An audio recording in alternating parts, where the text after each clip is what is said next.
The 2026 Evergreen State Kit is here, celebrating soccer throughout Washington State. Featuring a bright green base with dark and light blue accents on the shoulders and sleeve cuffs, the kit will be paired with light blue shorts and socks. Inspired by the club's Forever Green and For Evergreen motto, the Evergreen State Kit embodies the spirit, texture, and landscapes of the Pacific Northwest. Continuing the club's long and proud tradition of Northwest inspiration, the Evergreen State Kit includes 52 sparks for the 52 mini pitches built in communities across Washington by the Ray Foundation. The lower corner is emblazoned with the Evergreen State in reference to Washington's historical nickname. Order yours today at lobbingscorchers.com/kit. That's lobbingscorchers.com/KIT.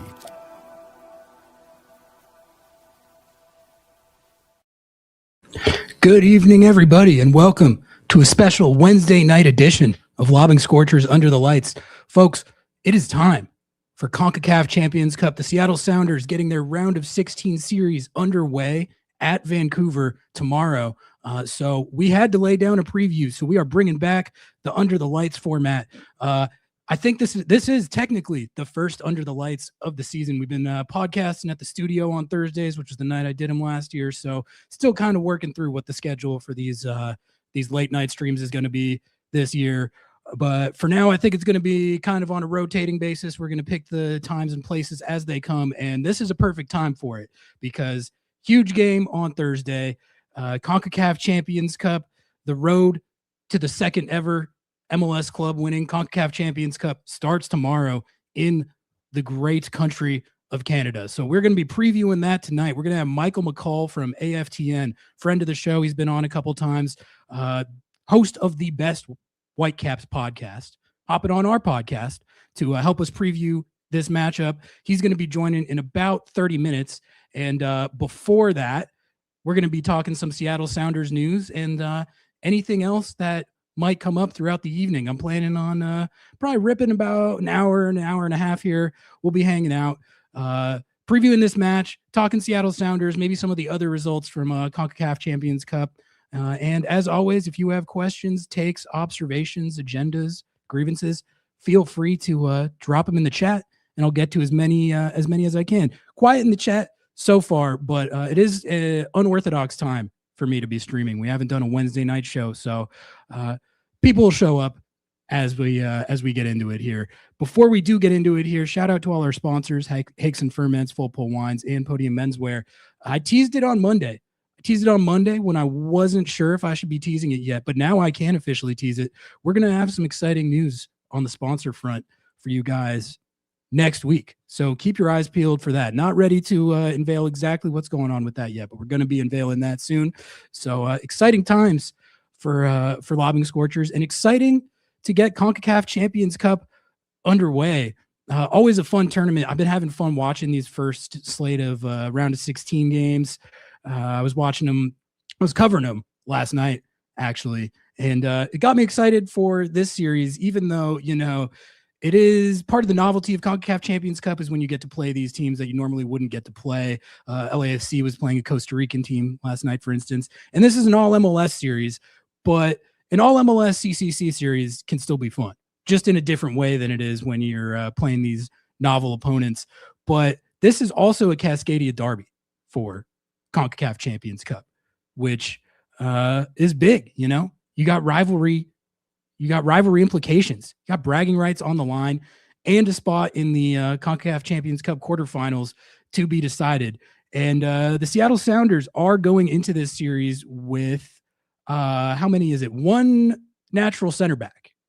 So we are going to talk about the implications of that because that's not good. It's not ideal. It's not what you want. But they're also, I do think, and we'll talk about it, but I do think they are set up better than most to weather a situation like that, theoretically, thanks to Alex Roldan for the most part. So we're going to find out exactly how good at center back Alex Roldan really is. And as Disc Golfer points out, Disc Golfer, thank you for getting the chat rolling. Appreciate you. We don't need CBs if we drop 15 goals on the Caps. Exactly. Who needs center backs? Who needs center backs to win it? Honestly, look, we're going to talk about it, but if they pull this off with one center back, I think it would be one of the most impressive accomplishments in club history. Like, you're playing your right back at center back, which he's done before, but it's also not something that he does with a lot of regularity.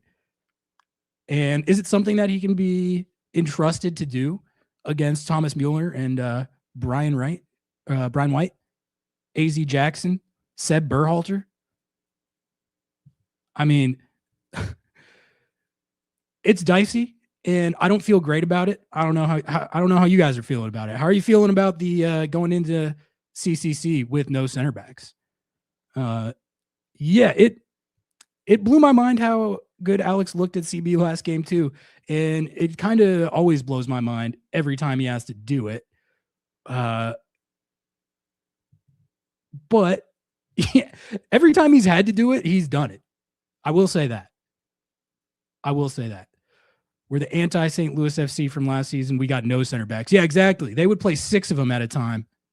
Seattle Sounders going to be playing 1 at a time. 1 designated player, 1 center back. Can you win a Concacaf Champions Cup series with 1 designated player and 1 center back? We're about to find out. I will tell you, most teams could not. We're gonna find out if this team can. Hoping the Caps don't beat us like they did Portland. Yeah, they absolutely worked Portland, and we're going to talk to Michael McColl about that in about 25 minutes here.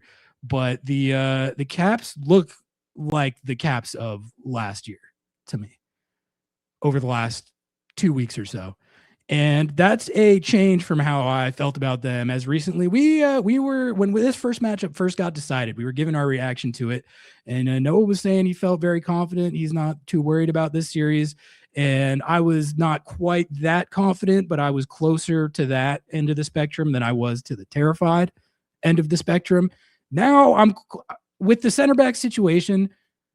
I'm closer to the terrified end of the spectrum than I am the confident end of the spectrum. Does Yeimar make that big of a difference in the confidence by himself? Arguably, no, but they don't have another center back other than him left, other than Jackson. So, yeah, they're really good. This is one of the best 3-4 teams in Major League Soccer right now. They were the best team in Major League Soccer for a good portion of last year. For all the talk about the ambition brigade, LAFC, Inter Miami, all that, it was the Whitecaps who are not the biggest, flashiest, splashiest team. It was the Whitecaps who were the literal number 1 best team in the league for a good portion of last year. Obviously, they made it all the way to the CCC final and the MLS Cup final. They did lose those both pretty badly, but their run to the CCC final last year was about as impressive as it gets, right up until the very end when they had to play Cruz Azul, which did not go very well. They got blown out in that game, and they got worked pretty badly by Inter Miami and MLS Cup as well.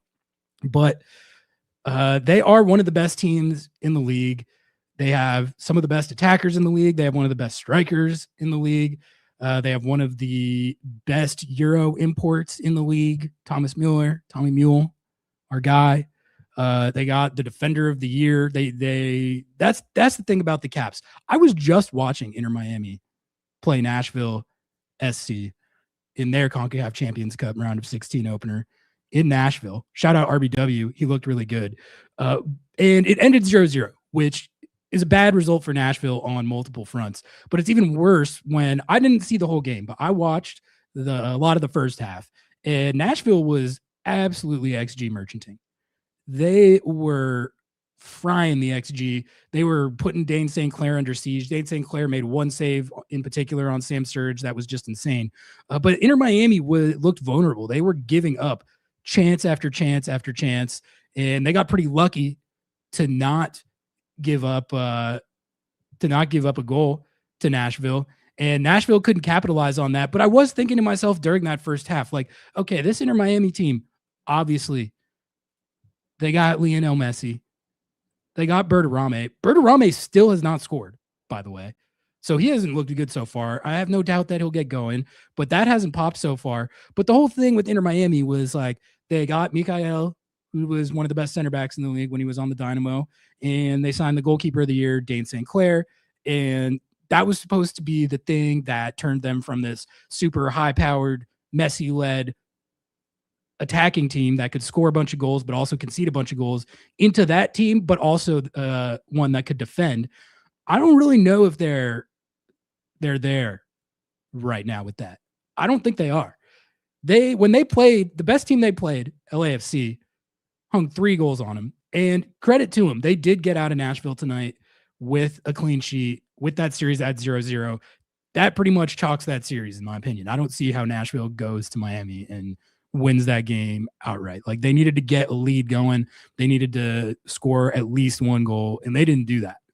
But I don't know. I feel like Inter Miami looked as vulnerable defensively in that game as they did last year. And we'll see. It could improve as the season progresses, but maybe that's just their thing. Like, it doesn't matter who they sign. They could sign Mikael, they could sign whoever, and they're just going to be giving up a lot of chances. RBW almost scored a banger. Yeah, he looked good. Bertarame does not look good. And I don't want a victory lap. I'm not going to victory lap on that till we get like close to the end of the season and he's sitting on like 3 or 4 goals. Then we can be like, that didn't work. I mean, that guy was so good for CF Monterrey and in Liga MX. I have a hard time believing he's going to come to MLS, especially playing on a team with literally Lionel Messi. And he's just not going to be scoring. I don't know. Dane St. Clair is on fraud watch. He has been on fraud watch. And he had a couple good saves tonight, but he also he has these shaky moments where he's like keeping the ball when he's trying to play it out of the back too much, and he almost got a couple balls like taken off him tonight where they could have led to goals, and Inter Miami got a little bit lucky. They got a little bit lucky in that game to not score to not give up a goal. I admittedly did not watch the whole thing. I was mostly watching the first half. To me, it looked like in the first half, Nashville was kind of all over them. And I don't think I saw Inter Miami or Messi get like a single good chance the other way. So maybe that dynamic changed in the second half, and someone who watched can tell me. But that first half, I thought Nashville looked way better. And it's kind of unfortunate because I did allow the thought to creep into my mind. Like, man, what if Nashville can just get Inter Miami out of this thing? Wouldn't that have been nice? That would have been great. Dane St. Clair played fine. Shot stopping really well, though. Yeah, it was boring in the second half. I didn't watch all the second half, but I thought the first half at least Nashville had chances. They had especially the one that Surridge. Oh man, that was a good save by Dane St. Clair. I'll give that one to him. What's Noah soapboxing on here? It's such BS. We have to play Whitecaps and Galaxy over here playing the academy of a random club from Jamaica. Yeah, we can talk about that. We can talk about that because it is a little annoying that the Galaxy have had such a Mickey Mouse path so far. They are playing in the round of 16. I can't remember who they played in the first round, but they like barely got by them. It was the Panamanian team. They played a Panamanian team that was not that good, and they kind of barely squeaked by him. Now they have a team. Have you guys heard of this team? Mount Pleasant from the Jamaican Premier League, who would realistically have a hard time competing in this tournament anyway. But then it also, I guess, has been reported that a lot of their players are banned from making the trip to the country. So they're going to be – the Galaxy are playing a Jamaican Premier League team that they were probably going to handle easily anyway, and they're going to be down 10 players. So, I mean, it is annoying in one sense, but the thing about that is that, like, especially in this tournament, you can get an easy path for a period of time. You can ride that to where the Galaxy have ridden that too. But eventually, if you're not ready for the smoke, if you're not up for the level, guys, I had to jump in. Oh, there he is. Hey. I had to jump in. I'm watching this game right now. Is this Mount Pleasant? Yeah. Okay, I haven't been watching. What's going on? Give us the scoop.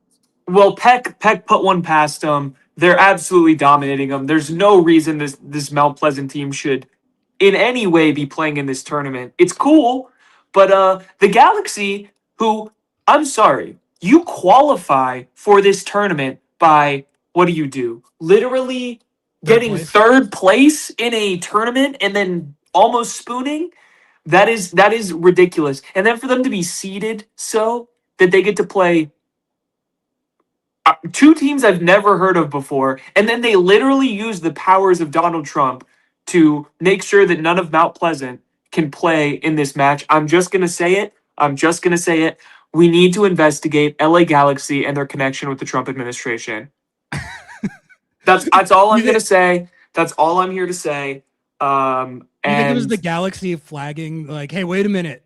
These visas should not be accepted. Listen, I cannot confirm nor deny. It would be irresponsible as a journalist to rule out the potential that they are collaborating with the federal government. But I just think this tournament is so goofy. Like, it's the same thing. Why is LAFC get to play nobody? They get to play. They've played nobody. Well, so let's talk about that, because I was covering their game against Alajuelense. Is that how you say it? Alajuelense? Yeah. Alajuelense. Sorry guys, I'm making some dumplings right now too, so I got. We got dumplings on stream. I was watching the LAFC Alajuelense game, and it was very much one of those games where like one team was on top of the other the entire time, and Alajuelense was just absorbing pressure. But LAFC couldn't finish their chances. And they actually ended up falling behind 1-0, and they almost lost that 1-0. But then Bouanga, of course, gets the equalizer.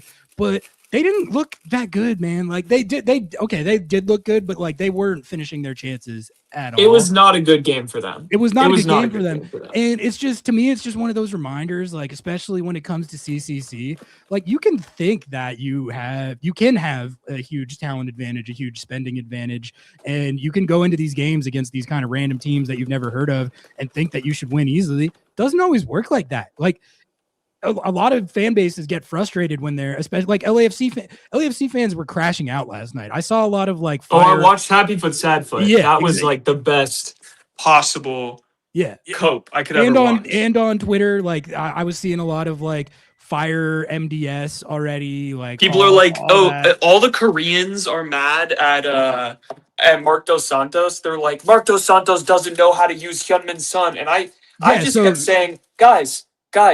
How are you mad at Mark Dos Santos? He literally saved Sun from the championship. Oh yeah, he did. That's you have to like LAFC, but that's a little other thought.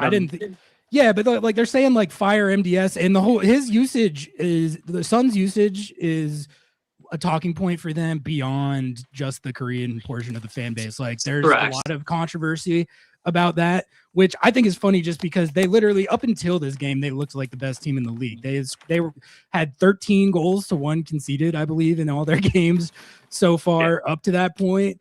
So it's like, it's one of those things where it's like, all right, well, if he's not getting as many goals as you would think, but the team is still banging in goals like it's no one's business, and he's getting assists and stuff, does it really matter? It kind of reminds me of like the Jesus Ferreira discourse a little bit, but like, either way, there wasn't a lot of accounting for the fact that it's like, that's just life in CCC, man. Like, yeah, you can think that you're entitled to beat Alajuelense by 5 goals because you've never heard of him and you're LAFC.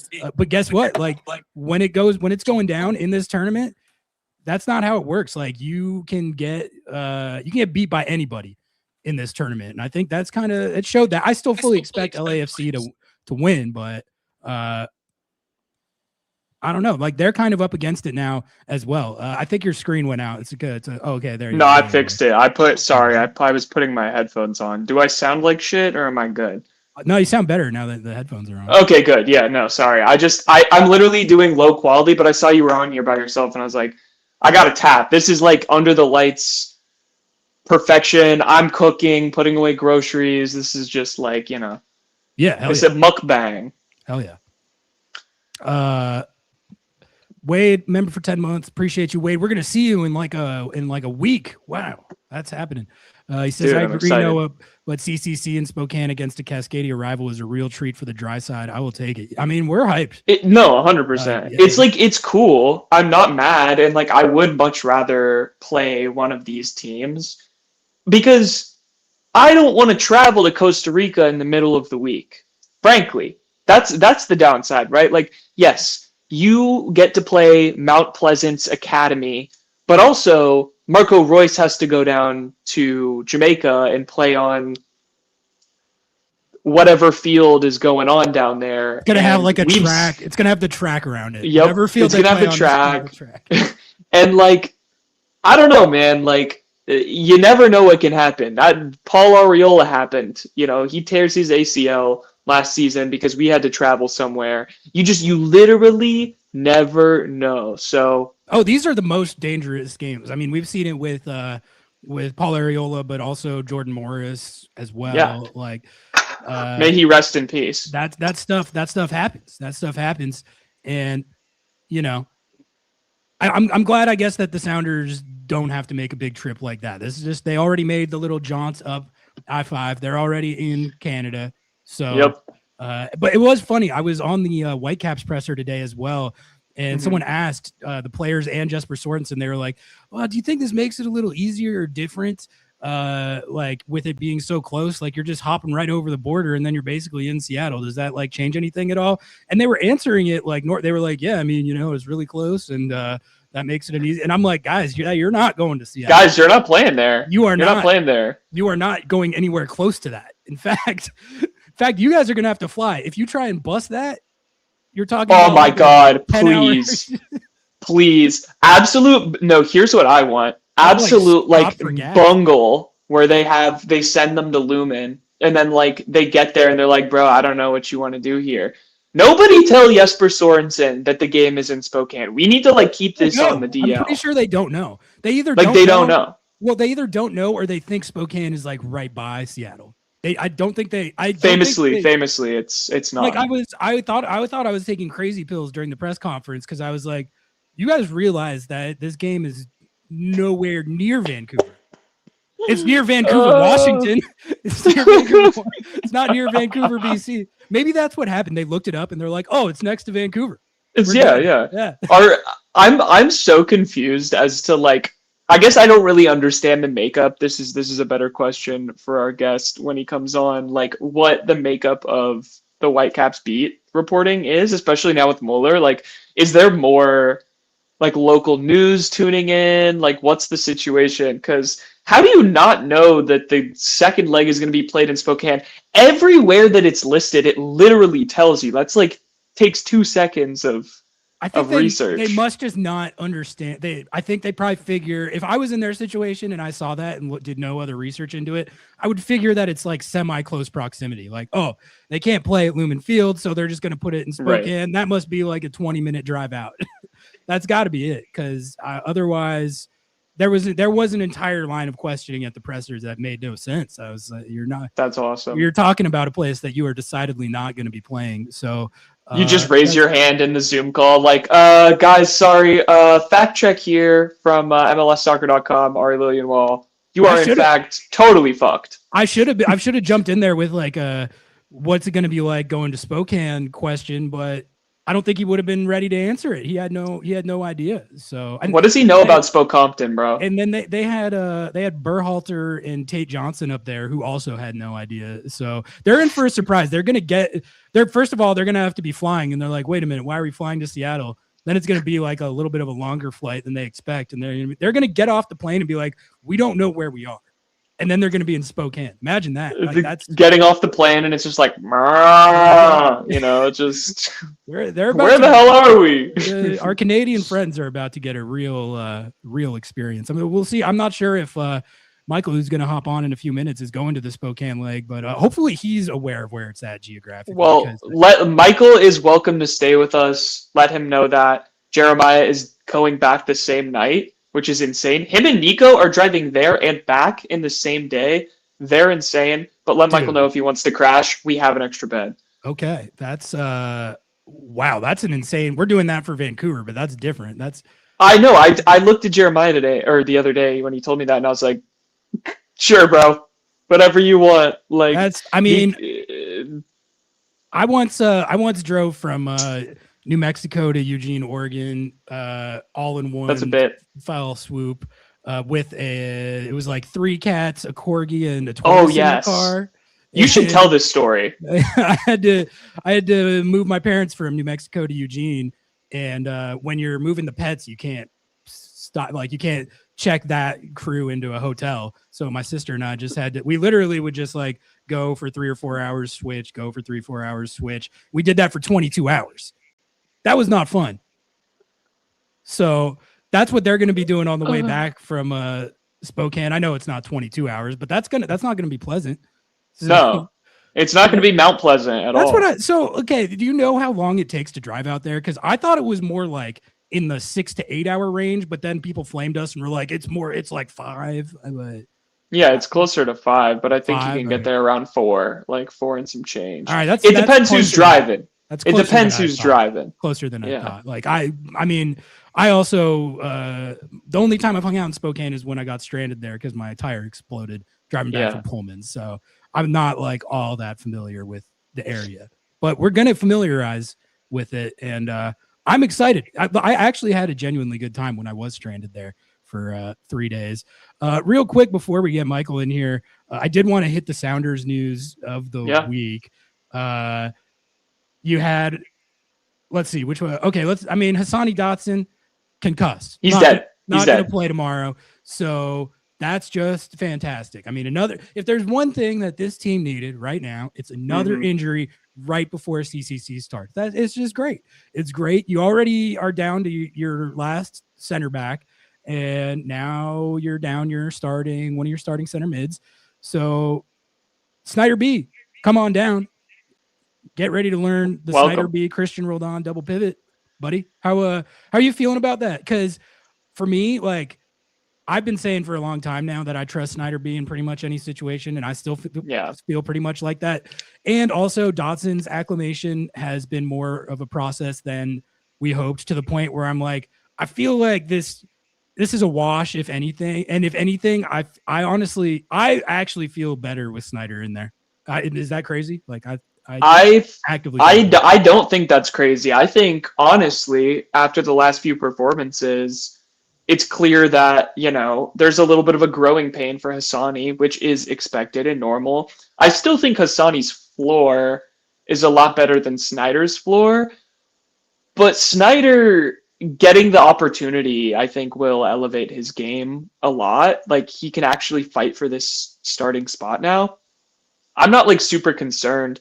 What I'm more concerned about is when Christian had his concussion, that had him out for quite a while. It was a similar type of situation where nothing really happened on the field. It's kind of diagnosed a couple of days later. Like, you never know what's going to happen. Like, yeah, that is a weird thing about it. It's concerning to me. He got his bell rung in the, what game was that? It was like the second. It was the first match. He was subbed off for a potential concussion. That's right. The and then, game. He was cleared. He had no concussion. And then eventually, now against in this St. Louis game, they're saying that he was concussed in the St. Louis game. When you do have head trauma, it's really easy to like aggravate it. So he may not have had a concussion, but he's obviously had head trauma severe enough that he needed to be subbed out of the game. It's like you're still a little like you're not all there, so anything minor could have kind of jumbled it up. But I'm just hoping that it doesn't lead to like a long-term out thing, because it's just it's one of those things that like literally you cannot rush it, otherwise you could have your career be over. It's going to be the biggest test of the Snyder B stock yet. Because we all love what we've seen from him so far, dating back to last year. I mean, 2 goals in his first 3 MLS games or whatever. That was electric. I think he's had a couple of young player moments so far this year, but for the most part, I still, those look like good dumplings. I'm not even gonna lie. Nice work. He's looked really good so far this year, even if there have been a couple of growing moments. But this is just kind of a whole different ball game. Like, this is the biggest stage that he's going to be on yet. This is going to be by far the best team that he's had to play yet. And kind of one of the things that I look for in young players is, it's you can put them out there against the Rapids or FC Dallas or whatever at home, Right. and they can contribute to wins and they can look really good or whatever. And that's great. That's what you want to see. But it's in situations like this, big time game, Concacaf Champions Cup round of 16, playing one of the 2-3 best teams in MLS. Let's see how he does now. I'm excited to see it. I'm actively excited to see it. Well, I will let you get on with your call. Just boot me because I don't want to accidentally end the stream. I did that last time I was on my phone. But hi, Michael. I hope you guys have a great chat. I'll be watching in chat. Thanks for tapping in, man, and enjoy the dumplings. Absolutely. All right. Joining the show now, friend of the show, I believe he's a third-time returning guest, host of the Vancouver Whitecaps podcast, AFTN, the best podcast covering the Vancouver Whitecaps. It's Michael McColl joining the stage right now. Michael, thank you so much for tapping in. Looking forward to getting this series started at BC Place tomorrow. First of all, how's it going? Good. Thanks for having me back on, Ari. I was worried about my lighting because it wasn't very good, but then I saw Noah's, so it's all fine. Yeah, you far and away better than he did, and he was cooking dumplings the entire time, so you're gonna be locked in. Michael, let's just jump right into it. Obviously, a big Cascadia series. We're going to be previewing this matchup. I want to bust out the FOTMob lineup builder with you in a bit, and we can project the starting lineup. But let's do our usual. This is our first under the lights of the season. Let's bring back the tradition. Do the usual thing. I'm going to give you my outside perspective on what's going on with the Vancouver Whitecaps so far in 2026, and you can tell me if I'm accurate or off base. But Vancouver Whitecaps to start the season, the way I have seen it so far is, it's funny. We were talking about it just a couple weeks ago when this CCC series got decided. This matchup got decided, and we were like, what do you think of the Whitecaps right now? And our kind of thought on it was like, one of the best teams in the league last year, if not the best team in the league for a long time. But like the first couple games of 2026, we were like, they don't look quite as hot yet. They still look really good. They beat Real Salt Lake. But at the time I was like, Real Salt Lake, they're not that good. And they only beat them 1-0. And then there was the opening CCC series that it took Vancouver the 60th minute of the second leg to score the first goal. And they eventually do win it 2-0, but it just didn't feel as buzzsaw, as dominant as it did last year. So we were thinking, all right, maybe there's actually maybe Seattle's actually the favorite here. I think I said that. If I had to pick a favorite, I would say it's slightly Seattle. And then the last 2 weeks happened, and I'm like, oh, nope, might be just the best team in the league again. They look insane. Brian White's doing his thing again. Thomas Müller's doing his thing again. AZ Jackson, I feel like, has looked really good so far. Mm-hmm. And then Seb Berhalter is just a stud. One of my favorite players in MLS. There was that clip going around from the Portland game. Whitecaps beat the Timbers 4-1, and it's 4-1 in the 90 whatever minute, and Seb Berhalter is just doing a 60-yard sprint all the way across Providence Park to track down some Timbies guy and take the ball off him. But then what caught me, what was so funny about the clip was his reaction after it was a slide tackle where he just absolutely destroyed this guy while winning the ball. And it was like the cleanest tackle I've ever seen. And then you got Seb Berhalter, like it wasn't the Allen Iverson step over, but it was kind of like adjacent to that. He was like flexing on that guy. I think he talked a little trash to him and he was strutting around. And I was like, God, that guy just looks like he's on a mission right now. So anyway, needless to say, I pretty much feel like the Whitecaps look just as good as they did last year. And going into a series where Seattle is down to one center back, I don't feel super great about that. But I mean, do you feel like this team is back to its 2025 form so far, or do you think there's anything else they have to do to work up to that? I mean, they're still getting there. They're definitely not at the levels that they were last year, and there's a lot of reasons for that. The key one being that their pre-season, they went over to Spain again. I think it's the third year now that they've been over to Marbella, and the weather was very Vancouver. in that they went there to get away from the rain, and we were nice and dry here, and they had one game rained out, one game that would have been as well being rained out. It was unplayable, but they still played it.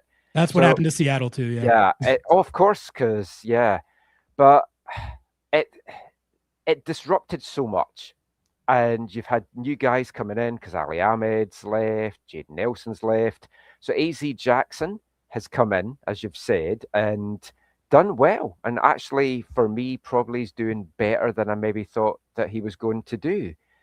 He's got the added incentive that he's here on loan, so he has to impress. And now we've got Bruno Caicedo, who's finally arrived, and we've got Sheikh Sabali that is featured briefly, but is still going up to match fitness. So we've got Ryan Gauld to come back. So once all these guys are fully fit, we have a very, very dangerous attack, very potent. Defence is as solid as ever. And right now, Jesper Sorensen is rotating 5 guys in and out of the defence. And it doesn't matter who plays. They are looking so solid at the back. And it's been a slow build.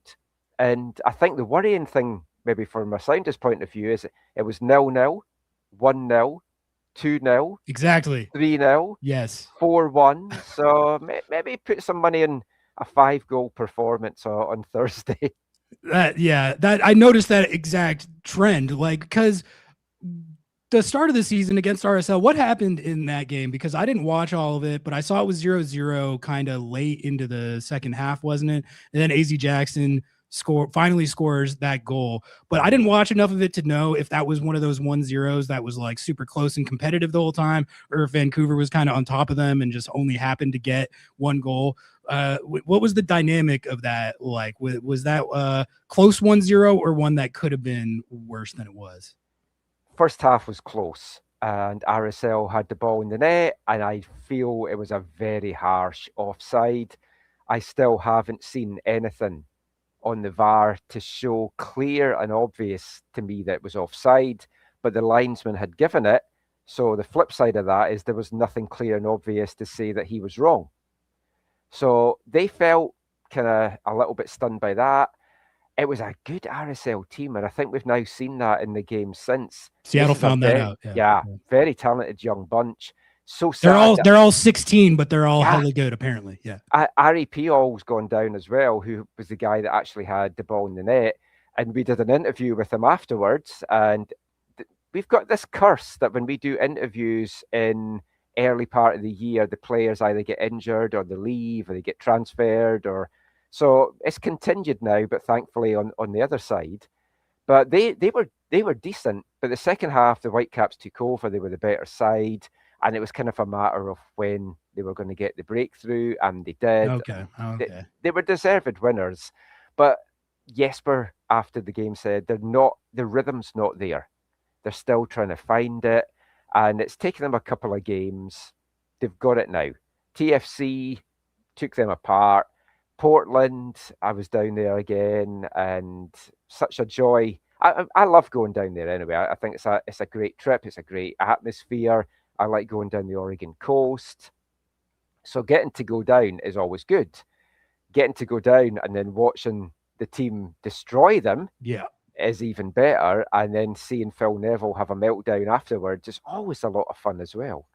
Oh, we had a great time with that. He was actually the recipient of our Blazing Hot coach press conference of the week, sponsored by Hicks and Ferments, because he said that his team was playing like little boys against the Vancouver Whitecaps. He's probably that's some stuff you do when you're feeling the pressure. So I think he knows that he's got to like get that team taking a step forward this year, and he hasn't done it so far. So he's under heat. But he's also old school.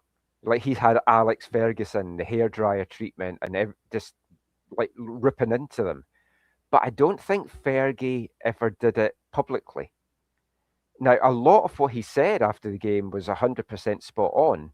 But I think when you start saying that they were little boys, you've danger of losing the team. If you've not already lost it. And it was crazy. It was one of those post games where I was like, I wish I could be in two places at once, because I want to see what his reaction is. I want to poke it a little bit as well. But I ended up going to the Whitecaps one. Well, I always want, like, whenever a coach is going off on their own team like that, I always want someone to ask, like, who's the coach of this team? Sounds like they're doing a terrible job because you just like berated them publicly. Yeah, So. but even with that, until the Whitecaps scored, I think Portland probably shaded it in terms that they're. See, this was something else that Neville did on Saturday, which is not something that Jesper does, not something that Brian Schmetzer does. He basically gave their game plan away to the Whitecaps in the build-up to the game. On the Tuesday, he spoke about, we're practicing set pieces. Didn't really work for them very well, obviously. But then on the Thursday, I think it was, he was like, yeah, we want to be on the front foot. We want to pressure them. We want to put pressure on their centre-backs. So Jesper Sorensen's like, okay. So then for all our goal kicks, had two players either side of the 6-yard box, just knock it inside to Yohei Takaoka, who then booted it up the field. So they used Yohei a lot in that game as an extra outfield player. And that's what Jesper Sorensen said afterwards. And he said, well, we kind of knew what they were going to do. And it's like, yeah, you did, because Phil Neville just told you what their game plan was. Oh, yeah, but that is still like heady stuff from Jesper Sorensen to actually like take advantage of that. I missed like the Carl Robinson days where he didn't really like do all that stuff, you know. He was running on vibes, not strategy. Jesper Sorensen is like one of those tactical masterminds. Well, I get that's a good second topic to get to. What do you think of where he's at right now? Because you got to think his stock is just at an all-time high. And like, I guess, how much better has he been as a coach and tactician compared to your expectations when they hired him? Because I had no idea who this guy was when you guys hired him. But then looking at it, like, I kind of put him, honestly, maybe not like fully Wilfred Nancy tier, but like in that pantheon of coaches that can actually tilt the scales towards you through their tactics and their game plans. Like, he does that, and it makes this Whitecaps team like all the more lethal because it's a combination of great personnel with great coaching and great tactics, and that is pretty tough to beat. Like, what do you make of like the stock that he's ascended to? It's really interesting because when he came, we didn't know who he was either. Like, we know Brøndby, didn't know him personally, didn't know what to expect, didn't know really what to have from the team. I had us probably squeezing into the playoffs because I thought we had a good enough squad. Never expected the season that we had. But from the very start, the tactical awareness, he studied the team on his flight over, and he spoke about the assistant coaches put together a multi-page dossier on all the players, what the strengths were, what they weren't. So he read that on the flight over. He watched video. He said that he then knew, this guy can do that. This guy can't do that, so I won't ask him to do that. So he's played to the strengths, but he created a system that the whole squad bought into. But as we kind of talked about last year when I was on the show, it's an interchangeable system that it doesn't matter who comes in. They know what the roles are. They know what to do. And the problem with Vanni Sartini is Vanni was a legend in his own mind as well as what he was in MLS, because he would keep telling us, nobody plays this system in the world. I'm the only coach that does this. And my response to that was always like, maybe there's a reason that no other coach in the world is playing this system. And he was so tied to zonal marking defensively, and our defenders just did not really either understand it or couldn't execute it, and they lost so many goals. Jesper Sorensen comes in and it's like, no, zonal marking's gone. You are marking whatever you need to mark, man marking, whatever you want to do. I leave it to you because I trust as a defender you know what to do. And then we end up having Defender of the Year. And Tristan Blackmon under Vanni Sartini was a little bit lost in Sartini's last year there in 24. And then you saw last year just excelled, has now got a bigger contract. Miami were in for him, as everyone knows. So he turned him around. He turned other players around. He believed in youth, which is something Brian Schmetzer's great for as well. And I've a lot of time and respect for Brian Schmetzer. I think you've got a great coach there. I'd love at some point to sit down with him and have a half-hour chat just to pick his brains about everything, because the way he approaches the game always impresses me. And Jesper Sorensen, I think, is the same. They take notes, they're students, they're very respectful of the opposition and everything as well. They are very careful. Like Vanni Sartini would have his training sessions wide open every single day, including the day before the game. Jesper Sorensen's sessions are closed the day before the game. So even we can't get in to see what is going, because he wants to keep everything in-house, nothing to leak out at all. He's very cerebral, and he's been so good. He's got a contract extension now. I could see him moving on. And for me, I asked him about this last year, and he said, well, I can't go back to Denmark because there's two big teams. I managed one of them. I'm not probably going to go back there, and I can't go to the other team. So Denmark's out.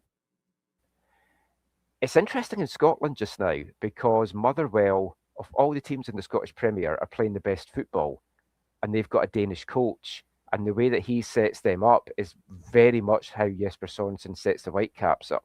It's too much like Wilfred Nancy path to me. Like, Well, yeah, I don't think any MLS don't go to the Scottish Scotland Prem anytime soon, thankfully. But if Denmark don't get through their World Cup playoffs, I could see their coach going. Oh yeah, and Jesper's been their under-21 coach, so he would maybe be a prime candidate for Denmark. yeah. That honestly, if I were them, that's what I would be looking at based on what he's done with Vancouver. But Yeah. that is kind of the double-edged sword of having like a up and coming genius coach like that. Is teams around the world take notice, and but it can go. I think if I were him, I'd be careful about that. Just looking at what happened with Wilfred Nancy, especially because Wilfred Nancy, he played it so that he ended up going to Celtic in the middle of the season. And honestly, that is what sunk him before he even got started. He needed to be there like for preseason and to be coaching the team and instilling his tactics like before the season, not coming in mid-season and trying to change how they already play. And then but based on all the reporting, it became blindingly obvious that all the players on Celtic immediately wrote him off and had zero respect for anything that he was trying to do. But he was his own worst enemy, though, because he came in and he said, this is my system, you're going to play this. Yeah. And he didn't have players that were capable of playing that system. And he changed everything. And that's something that Jesper didn't do. He's tweaked things. I'm coming in here to change things and blow things up. I'm here to improve what you've already got and good foundations. Nancy came in and he's like, no, we're doing this no matter what. And the players just could not get their head around that system. They couldn't execute it. And it did look like they were playing just to get him out the door in the end. Michael, Thomas Müller. How's he looking? Last year, obviously, he came in and made a huge impact. But from where we sat, we would talk about his impact a lot in terms of kind of like the vibes and his leadership and presence in the locker room and just how much he seemed to elevate the mood and energy around the team. And then, his on-field impact was good, but it wasn't like he was lighting up the stat sheet like Lionel Messi. He was getting his goals. He scored some penalty kicks. Noah called him a penalty kick merchant, but he had like 13 goal contributions, but really it felt like he kind of, as far as like culture and energy and vibes, he had one of the most impactful arrivals to MLS of any of these Euro imports that I could think of. How's he looking in his second year? He's 36 now, 37. So getting up there, but obviously, the greatest German player of all time. Are you seeing like... I don't know. Franz Beckenbauer's up there. Okay, if he's not number one, well, he's probably like in the top two. Number three. Gerd Okay. Müller's number two for me. One of the greatest German internationals of all time. I'm old, remember. I remember these old guys. You don't. Yeah, I don't even know what you're talking about. I just go off what they tell me. But he was not really totally ripping it up last year, but he performed very well on the field and really helped the whole vibe of the team. What's he looking like this year? Are you expecting like a greater impact this year, or what's his stock? Where is his stock kind of at? Well, the interesting thing with Müller is he came here with he basically played, I think I've worked it out and I can't remember the numbers off the top of my head now, but it was 19 months pretty much solid that he played football. From being with Bayern to being at the Club World Cup to then coming to the Whitecaps. And for any player at any age, that is a lot to ask, never mind a guy that's 36. I agree with you. I don't think on the pitch he was as impactful as maybe some of the MLS pundits have made him out to be. He was good. He was influential. He does little things off the ball that people maybe don't see. And as long as he's on the pitch, the opponents maybe put 2 players on him. But I don't think he was necessarily the guy that helped push Vancouver to the MLS Cup. I think they were going in that direction anyway. And it actually really annoyed me when folks said, oh, Thomas Müller's come in and he's helped get, or he's taken them to the MLS Cup. He didn't. He came in and he added a little bit more to the team. Off the pitch, whole different story. Breath of fresh air, has the whole city buzzing about the team.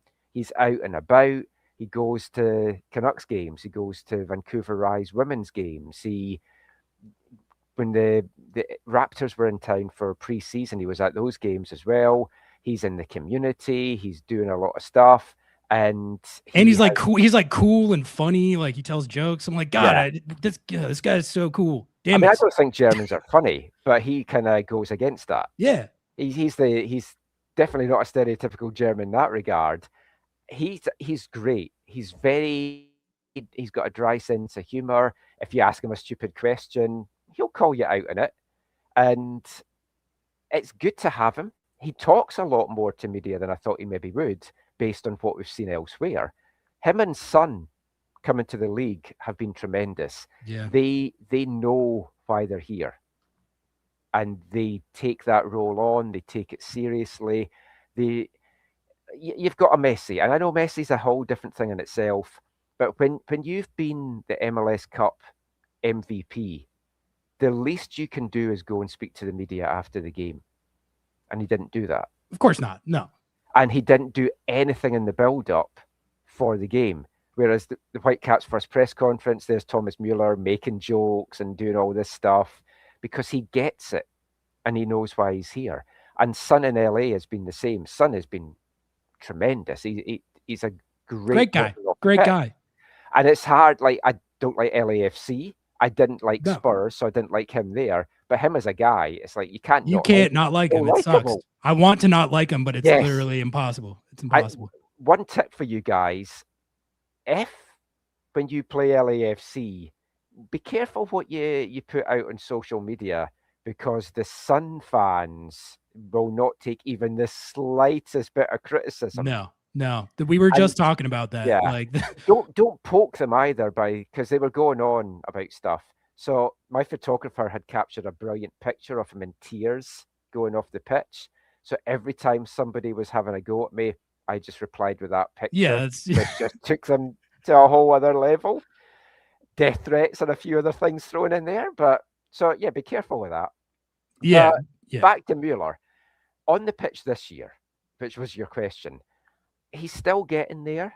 And I don't think he was very good against Portland, for example. And I don't think he liked the pitch, though, to be honest. He was slipping. There was something up with that pitch on Saturday night. The ball was not rolling right. There was passes that were hit that looked strong and then would just die.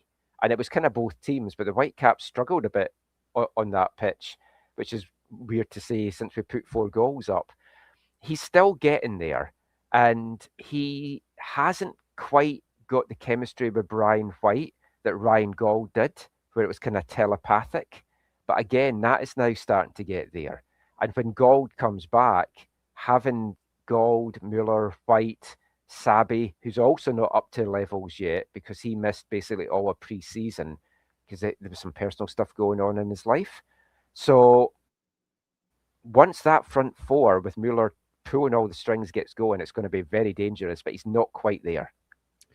Michael, do you agree with what I was saying that Seb Berhalter looks like a man possessed, a man on a mission right now? Because I mean, you had that clip I was talking about from the Yeah. Timbers game where he was just absolutely destroyed that guy and then strutted on him.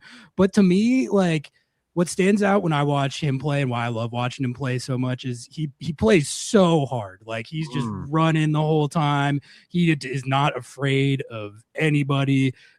Complete player, plays defense, does it all on offense, great facilitator, scores bangers. There's nothing that he doesn't do. But right now, to me, he's just got this kind of like wild look in his eyes where it's like he looks like, I know I'm one of the best players in this league, and I'm about to show everyone that I'm that guy. I am one of the best players in this league. And for me, when I look at this matchup from a Seattle perspective, one of my biggest fears is it's not Thomas Müller. It's Seb Berhalter just looks like he's not going to be denied. And I don't know if anyone can stop that guy right now. Like, I really don't. Like, and especially with Seattle's center back situation, I don't know, man. I feel like he might just have a field day because I don't know. He's on some like different stuff right now. He's playing like a guy who's like, I found my purpose and I'm embracing it and I'm going to show everyone. Like, he's just on a crazy level. Yeah, he was the player of the year in the Whitecaps run in the Champions Cup last year. And the fact that he picked up a suspension and missed the final was heartbreaking because if any player deserved to be there, it was him. That was so lame. God. But he then, after getting that booking in that first half of the semi, a lot of players mentally would have gone. He came out in that second half and said, "This is my final," and played lights out against Miami. And that's his attitude. He is absolutely amazing. And if we have him after the World Cup, I'm going to be absolutely stunned. We had Dax McCarty on our show last week, previewing the Timbers game. And I asked him about the Whitecaps American players. And I went, for me, Berhalter's a lock to be in Pochettino's World Cup squad. And he didn't think he was. He said he's probably going to be, but he's not guaranteed. I disagree there. It's like, I think he is in that World Cup squad no matter what. Oh, and he's playing at such a level just now. Because you spoke about that viral tackle. If you watch the fourth goal as well from Saturday night, it's his tackle that breaks up a Portland attack that sets the move up. It's just a cruncher. And then he just gets up and like shrugs it off as the Whitecaps then head up the pitch. And his tackling is top notch. His delivery from set pieces this season so far is like, a different level. And it's like I said, Phil Neville was like, we're practicing defending set pieces. It doesn't matter when you've got a guy like Sebastian Berhalter pinging them in. Because for the second goal, if you look at his delivery, and yeah, it was maybe fortunate because it was off the post and then off Tristan Blackmon's nose, but he plays it into space where there's not a Whitecaps player, and Blackmon just runs perfectly to meet it. And he had a similar one in the first half as well. So those free kicks, that is what Seattle have to watch in these two games. If you give any free kicks in or around not in the box, but around the box, like 20 yards out, he is going to crucify you. Yep. And he can score from distance. His tackling, his tracking back. Thomas Müller as well, because Phil Neville noted this in his post-game. Müller was sprinting back in stoppage time as well to make tackles. And that's what this team does. They will play to the final whistle, even when they're 4-1 up. And Berhalter is playing like a man possessed just now. And I put that down to two reasons. One, he wants to be at the World Cup, but he also wants to start at that World Cup. But he also wants to probably get a move to Europe after the World Cup. Him and Thomas Müller have this bromance going on that I don't know if you've seen some of the videos or not between the two of them. Like the one recently when Müller's doing a post game and Berhalter comes up behind him and gooses him. And Müller just goes, "Berhalter!" And it's like, the two of them are like so tight. And you've got to think Thomas is in his ear and speaking to folk over in Germany as well, because he's got German roots, he's got a European passport. I could see him going to a Bundesliga team. I think the only way the Whitecaps keep him is to make him a DP. And I don't even know if that would be enough to keep him in MLS right now. I think he's deserved the chance to go there. But he's spoken so favourably about what Vancouver has done for him. They've turned his life around. He was close to quitting the game, but he came here, and Vanni Sartini deserves a lot of the credit for that. He brought him on, but Jesper Sorensen has just elevated him to a different level.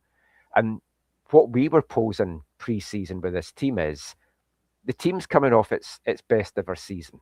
So how do you improve on that? And that's easy. You turn one or both of those cup final losses into victories. For the players that have had career years, Brian White, a third straight career year. It's like, can he have 4? I don't know, but he's going that way. Tristan Blackmon, a career year, and Sebastian Berhalter, a career year. All of them need to see if they can be at another level. And so far, Berhalter's up there. When I watch Berhalter play right now, like I was thinking about this after watching those highlights from the Portland game. Like, this guy can play in any league. Like, I don't care what league it is. Like the skills that he is showing, like what you mentioned with the set pieces, there's no reason that wouldn't translate anywhere. But then also with just how hard he plays, and just the motor and the engine, he never freaking stops.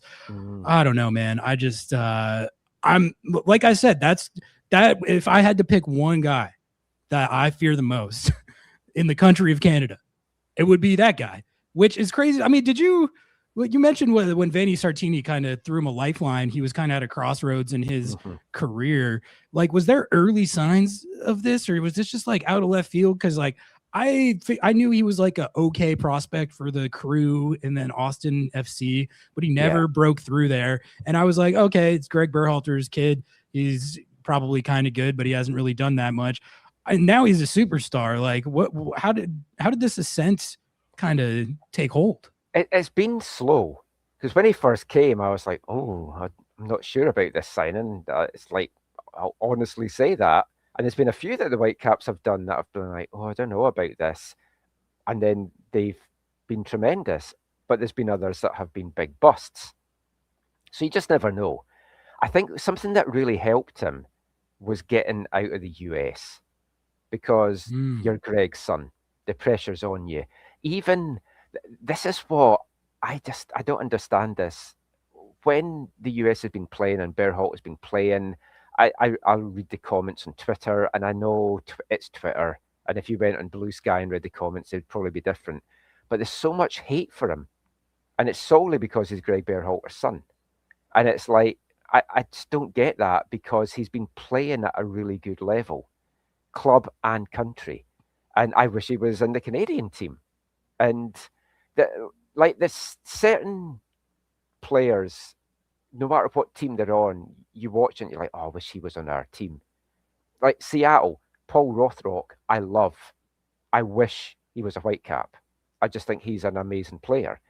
And speaking our language, yeah. Yeah. I could see folk looking at Berhalter on any single team in the league and going, yeah, we want him. If I could pick one player in all of MLS to pilfer for Seattle, like that would probably be it. Like, you know, I know this league's got Messi and Sung Hung Min now. Give me Seb Berhalter, seriously. Yeah, because the value as well, which is one of the things. Like he's going to get offered a new contract. He's the only one that hasn't signed an extension yet, and that's understandable. I can't see us keeping him. I mean, if we can, the base and the foundation we've got to keep building on this is huge. And going back to Jesper, it's his sophomore season, and he knows the pressure's on him because of what he achieved in year one. And we've seen it in MLS. We've seen it with Bradley Carnell at St. Louis. We might be seeing it with Bradley Carnell again at Philadelphia. I don't know. But sometimes coaches' second year is very, very tough. And it's hard to get out of that. Now, our season could go tits up, and we could just go on a bad run because we've got so many games at home. We're very front-loaded. Because I know you guys just now are having a lot of games away from home. Yeah. We don't lose our stadium until the 1st of May. So 9 of the first 10 MLS games are at BC Place. Now, for us, that is huge, because if we can make that a fortress, and there's no reason why we can't, because the turf is horrible and folk hate playing there, but if we could get 9 wins out of 9 at home, and now we've also got this Portland win, we could be sitting on 30 points after the first 10 games. Yeah. You're pretty much guaranteed playoffs already, but that is points on the board that I would always take, as opposed to games in hand or playing catch up. We've got some really tough road spells coming up. May, we're on the road for the whole month. We can't get into the stadium a lot in July and August as well, so we're on the road there. So if we can come through those away games, and we showed last year that it's a team that can, we're sitting very, very handy just now. What's the temperature of the fan base going into this one? Would you say people are feeling pretty confident or wary of the fact that it's a Cascadia matchup? Anything can happen in a rivalry scenario. Like, are people feeling pretty confident after what the team accomplished last year and making it all the way to the CCC final? Or is there any kind of apprehension about it being a Whitecaps Sounders matchup here? Honestly, both. These games are so unpredictable. Like, even going down to Portland on Saturday, I was very confident we're going to win, but it's a derby. And you know what it's like, especially down there. Like, the Timbers made it 3-1. They came close to making it 3-2. The crowd gets into it. Anything can happen. In this tie, I think the Whitecaps have a big advantage because the second leg's in Spokane. And wait, real quick on that. Were you on the presser today? No. Okay, I was for my day job, and they were asking Jesper and the players like what like. Oh, sorry, no, I was on the Jesper presser today. Yeah, they're like, what's it going to be like playing in Seattle? I'm like, they're not playing. I know. Sarita asked that, and I was like, But then he answered it in a way that kind of suggested he didn't realize that it wasn't in Seattle too. Well, I mean, Thomas Müller in Spokane is hilarious. Something crazy, and I'm looking forward to it. I'm planning on making the trip, but I haven't booked it yet because I'll see how tomorrow goes. If we win 5-0, not going to happen. But if we win 5-0, I'll probably save my money. There's no point making a trip to Spokane. If the Sounders get a couple of away goals, I might save my money and not make a trip to Spokane, because this is always the worry, going back to the question about how folk are feeling. We're very confident going into it, but this away goals rule is always something that can throw a spanner in the works. I really feel like it kind of like it. I always feel like it tilts a little bit towards the road team in the first leg, because for me, like, if Seattle goes down 2-0 tomorrow, like, obviously not ideal, but I won't feel like the series is chalked at all. Like, if you keep it to 2-0 or you get one road goal, it's like game right back on. Yeah. I would say if in the first leg, if the away team gets a goal, they are so in it, unless you've conceded 4 or 5. Yes, exactly. But, and this is where Miami fell last year, if you go into that second leg 2 goals down and you haven't scored, I think it's advantage the away team in the second leg, because they just need to get that away goal. And all of a sudden the task is huge. Now, if it's 0-0 after this first leg, I still think it's advantage Whitecaps. 1-0, Seattle have a very good chance in that second leg. I would take 1-0 all day, like a 1-0 loss all day. If Seattle get an away goal, I think you've got a big advantage there. But the way the Whitecaps play in the road, and they did this in the tournament last year, like they gave up a goal to Monterey, went down there, got the 2 goals that they needed. They didn't give a goal up against Miami, but they knew what the job was on the road. So I think the Whitecaps are favourites for this, and I think their experience last year shows it. Thomas Müller at the start of the year was asked, where do you see the priorities for this year? And right away he was like, Champions Cup. For this first half of the year, it's Champions Cup for me, because that's the only tournament before the World Cup that we can win a trophy. And that is where his mindset is. He's here to win a trophy. He doesn't want to end his time at the Whitecaps without a trophy. And yeah, he's got a Canadian Championship. He got a Western Conference trophy, but that's not what it's not the same. Yeah. No. And if he wins another Canadian championship, it might be different because he'll have played and actually been a part of it. But he wants the MLS Cup. He would love the Champions Cup because it's still Champions League to Europeans. I don't think they should ever have changed the name to Champions Cup. I have no idea why they did. Champions League just has that gravitas, and he wants to win that with the Whitecaps. And he wants to play every minute of every game, and he can't. That is the thing. And Jesper's spoken about, we have to have discussions because he can't do that. He will be starting tomorrow without a shadow of a doubt, and he'll play both legs. I could see him rested on Sunday, and in some ways we've got Minnesota on Sunday, which is quite a good team to have at the moment because they look all over the place. The Loons, you mean?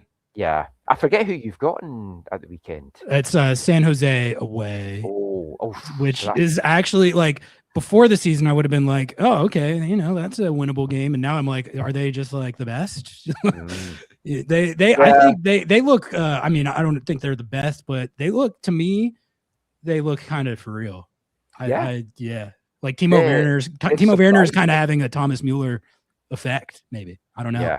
But I don't feel good about that game. No, the West is looking really good. Yeah, this season. It's going to be a very entertaining year. The Quakes and RSL are like insanely good. I don't like it. Yeah. I don't like. It's kind of bothering me. But that's why I think getting the early points on the board. Now, I know Seattle make your late runs in the season, and you're used to it now. Yeah. For us, we need these points on the board early, and that will set us up well.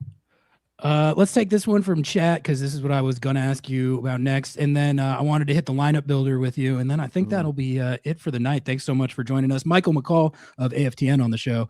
Zach is asking, what is up with the sale of the Whitecaps? Are they staying in Vancouver?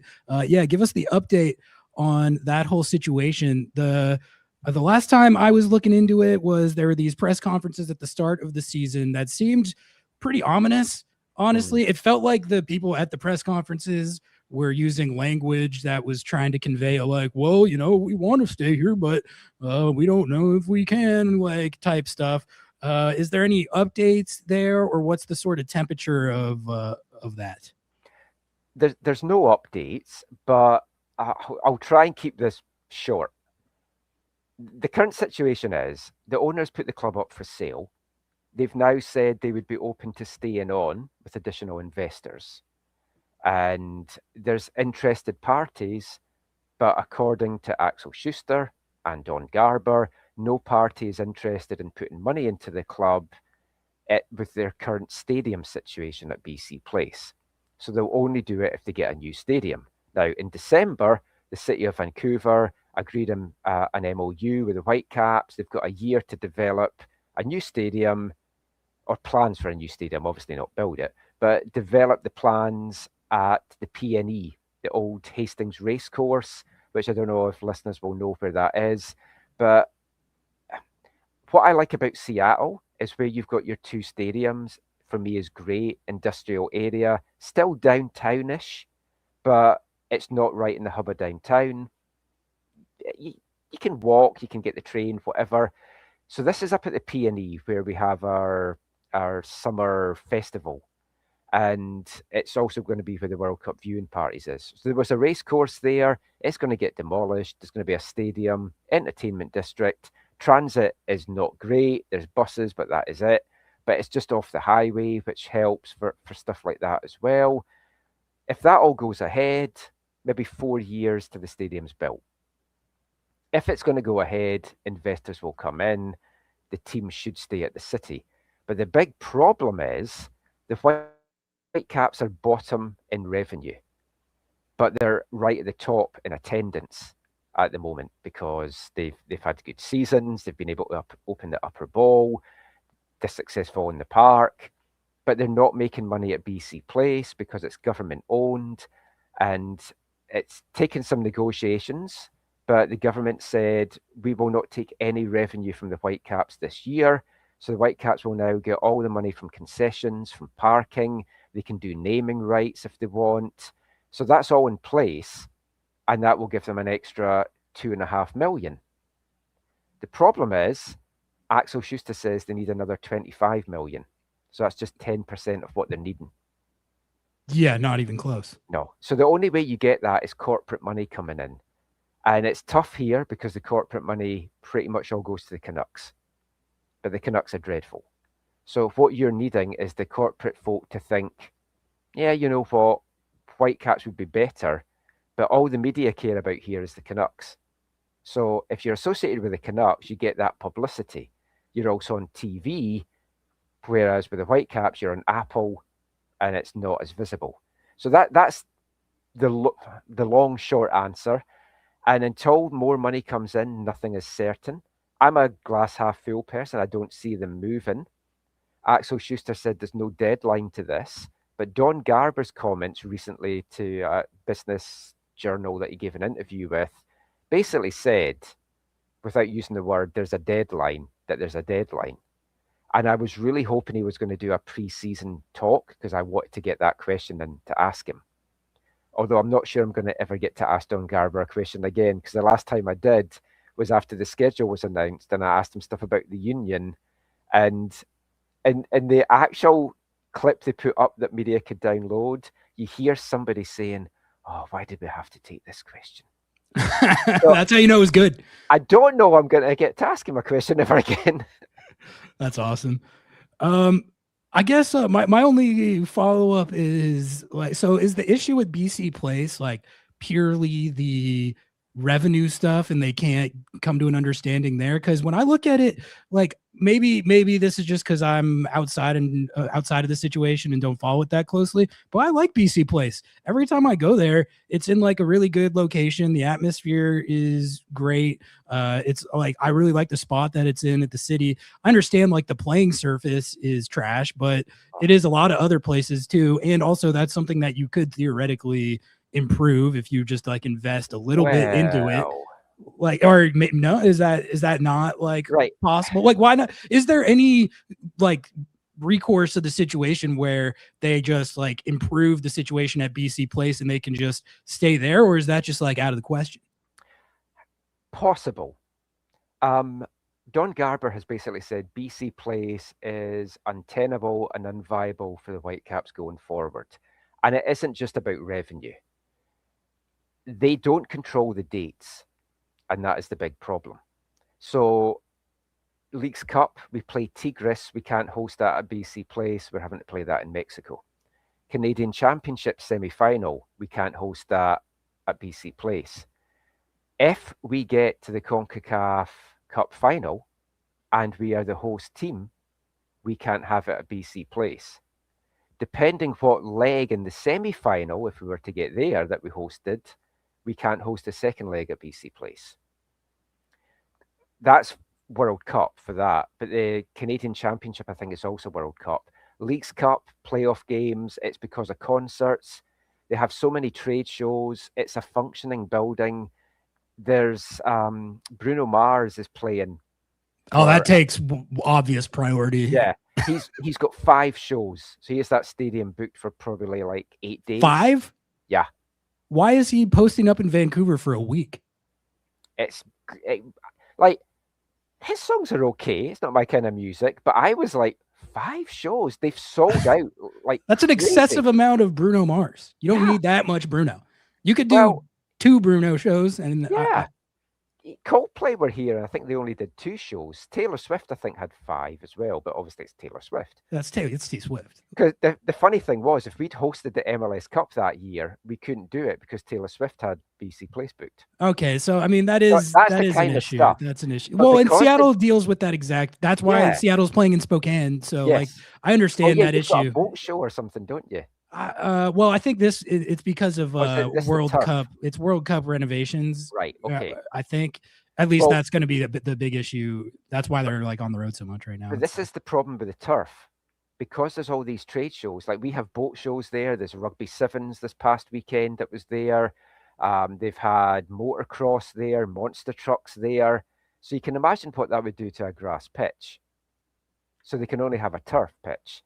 There is a new pitch going in after the World Cup, so it's brand new turf pitch, which is overdue because it went in for the Women's World Cup in 2015. So we are long past the sell-by date for this turf, and there'll be a new pitch in. It will be better, but they want to control the dates. They want to control all the money. Don Garber's thrown out, why don't the province just let the Whitecaps run the stadium? And I don't see why they wouldn't want to do that, but I don't know. There's a lot more, like I could talk half an hour on this. There's nothing new, and maybe once there has been some movement, we can talk a bit more for the August game, or maybe the playoffs if we meet in the playoffs. Oh, October, of course, you're up on November 1st. Yeah. Absolutely. I guess my take on the whole situation is like they just better not move the team, man. Like in these situations where you got the oligarch class talking about how they like don't have the money for stuff, figure it out. I don't care. All of you guys who are in charge of these decisions have more money than God. If you have to lose some of that money to create the situation where the club stays, I feel the amount of sympathy I feel for you is less than nothing. I got a tiny little violin for you and your millions and billions of dollars. Figure it out. If you move the team, you're all scumbags. That's my take on it. Yeah, I know you had it with the Supersonics there, and exactly. I was talking to Jackson about this on Sounders Weekly, and we had it with the Grizzlies here. Yeah, and folk that was before my time, but folk that went through that, this is fresh in their mind, and that's what the concern is. It's just ironic that we've got the best ever team on the pitch, and now we've got the most uncertainty ever off it. Yeah, exactly. It shouldn't be like that. Like the team has like more equity in the city now as far as on-field results as I feel like it ever has, and there should be. I mean, you should never be moving a team anyway, but like, especially a team that's this good. It's got Thomas Müller. It's got a whole city excited about the team. The fact that it's even being talked about, it's honestly mind blowing how stupid. Yeah. But for me, I think the worst case scenario would be the team moves, but the stadium is approved. So they kind of do an earthquake situation where they go on hiatus for a couple of years. And then come back. Built, and then they come back in the league. Now, it kills all your momentum, and you've lost all your players. But if they were to move, that could be the best scenario out of it. The best obvious scenario is they don't move and they get a new stadium. So we'll see how it all plays out. If it's the choice between not having a team in Vancouver and having a team in Vancouver, but it's like a new team, like you mentioned, like the Earthquakes Dynamo situation, I guess I would accept that. It would be unfortunate though, because the team is so good right now, you know. So I don't know. I spoke to Tristan Blackmon after he signed his contract extension, and he's from Vegas. And I was going to say, did you sign this because you think the team might be going to Vegas? But I thought I won't push that. Oh, man. I wonder if he played with Danny Musovsky. That's where he's from too, and they're like kind of similar age. But, I'll have to look into that. Before we bust out this lineup builder, let's hit this super chat. This one's from Vera Tatum 89 with the 5. Thank you for the support. He said, thanks for coming back, Michael. Subscribe to AFTN and really enjoy you and Zach's Vancouver Canadian Premier League global coverage. Keep up the work. Hell yeah. Everyone go. Oh, my chair just fell. Everyone go sub to AFTN. Support what they're doing. Best Whitecaps podcast out there. All right. Thanks for that. Let's project a Vancouver Whitecaps starting lineup. Yeah, and I want to say, so I mentioned I was on with Jackson and Sounders Weekly. I wasn't long awake, and I totally forgot when I did that Andres Cubas is suspended. So anyone that's heard me on that thinks I'm an idiot, I totally forgot I am an idiot. What did he get suspended? Like yellow card accumulation? Oh, you've got him in. Oh, Fotmob's got him in there as well. Yeah, he's got yellow card suspension. Okay, well, you know, that's, I guess, good news because it's for Seattle. But he got one in each leg, and they were both so cheap and so stupid. And we also thought Ocampo had picked up 2 as well, but apparently there was a misunderstanding there, and one of them didn't actually go to him. All right, so no Cubas, but you do have this absolute demon, Seb Berhalter, who's going to be in there, so that's not great. But so who steps into this spot if Cubas is out? Well, right. The fact that Fotmob's got him in now I'm starting to question, is he suspended? Well, I think they have like a default. All right. Because after at the Cartagena's game, the Whitecaps announced that's his second yellow card and he'll be suspended for the next game. So I'm basing it on what they've said. I did look before we went live to see if I could see anywhere that he's suspended, and I just found one third sub, another great Vancouver site, and they've got him suspended as well, but they're going to be basing that on what I'm basing it on. So if Cubas is out, there's two options here. I'm pointing at the screen, which doesn't help, obviously, folk watching this. So you could move Ralph Priso beside Berhalter. Actually, there's three options. You can move Priso up beside Berhalter, and then you would put Matty Laborda in at centre-back beside Tristan Blackmon. Does he do that, Laborda? Laborda is a centre-back. Oh, I thought he was a fullback. I'm tripping. No. Okay. He's played at right-back, centre-back, and left-back. I could have All of sworn. last season, I could have sworn he was like a right right back. But is he like a center back that kind of like dual functions as a fullback? Because I feel like I see him out wide all the time. Yeah. For me, he's better as a fullback. I'm not 100% sold on him as a centre-back. But him and Tristan do play quite well together. I also don't know. Right. Let's start at the back. So Tristan, Takaoka's definitely playing. Acampo's definitely right back. Blackmon's definitely in. I don't know if they'll go for Tate Johnson. Or they had him talking to the media today. Yeah, which did make me think it might be him. But it could be Matty Laborda at left back, just for the experience there.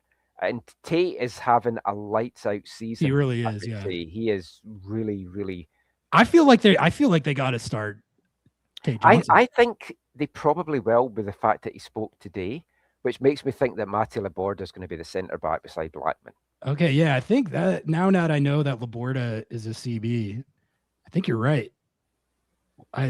So and then Priso, I would put Priso in there. So Priso moves to D mid. So he is a D mid by trade, but yes. You guys moved him back to CB. Like, wasn't that for like the playoffs last year? And then he just turned out to be hella good at it. Before that, we had one healthy centre back. It was like crazy. Yeah, that's and then Seattle Sounders right now. Yeah, most centre backs went down, and then we signed two centre backs, and they both got injured. Well, one came injured, one got injured getting some minutes for WFC 2, and hasn't played a single game for us. And then he was back training. This is Basti Shonlow, and then he got injured in training, so he's back out again. It's been a horrendous addition, and he's a good player, so we've never got to see him yet. So Laborda should be in there. If Laborda wasn't and Priso starts at centre-back, we could see Jeevan Badwal beside Berhalter. He does that? He is actually a defensive... Why can all these guys just play everywhere? What the hell? Well, yeah. He's been playing as a number 10 against Cartagenas in the two games there. But then he came on and started on the wing against Portland, and I thought it was excellent. So he's like isn't he like 19? Yeah, he scored on Seattle last year, didn't he? Like, yeah, it was his birthday. It's his birthday today. Oh, well, happy birthday. He he's playing the team that he got. It was like his wasn't his MLS goal. First MLS goal, but it wasn't. That was the game that we had all the sickness and we had to like play all the young kids. And then Nuhu got the crash out red card. And I mean, if you guys can keep 11 players on the pitch, that would be a start in this game, I think. But you would think so. That is something that they could not do famously 9 times last year, including in that Whitecaps game. But yeah, now that you're refreshing my memory, Seattle went into that Whitecaps game thinking that, oh yeah, a bunch of them are sick and there's a bunch of 17-year-olds out there. Anytime Seattle has to play a bunch of 17-year-olds, I guess watch out because they have like the games of their lives. But this Badwal kid, I'd never seen or heard him play or heard of him or seen him play.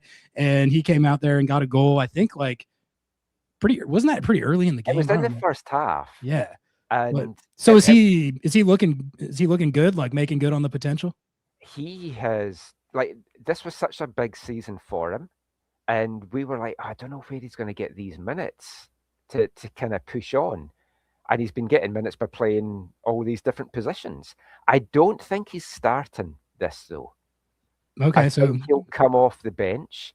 If he starts, it's going to be beside Berhalter as a defensive midfielder because he is a 6 or an 8. That's how he's played in the academy. That's how he played with WFC 2. And now all of a sudden, he's like right wing and a number 10 this season. But I think he'll drop out for Emmanuel Sabi. Okay, I was gonna ask where he was. Is he like coming back from injury or something? No, he didn't play pre-season, so he didn't play one pre-season game. So he's still getting up to fitness. And then he got suspended after the RSL game. Disco, rightly, because it was a shocking challenge. He went over the ball into the guy's shin, and Disco gave him a late red. So he missed the second game, and then has been coming off the bench. He's not up to full fitness, but I think because you're down to one centre back, he'll get the start, and he'll probably come off about the hour mark for Badwall. But I think they're going to want to go with pace to run at your defence in the early going here. Yeah. Oh God, Sabi's so good. He really like, he was one of the guys last year who sometimes I'd be watching him. I was like, where did he come from? Who is this guy? He was the guy that came in, and he was one of the ones last year, and I was like, oh, I don't know about this. And then slow start, but partly he got injured, and that didn't help.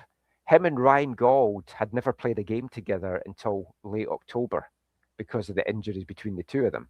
That was the kind of year that they were having.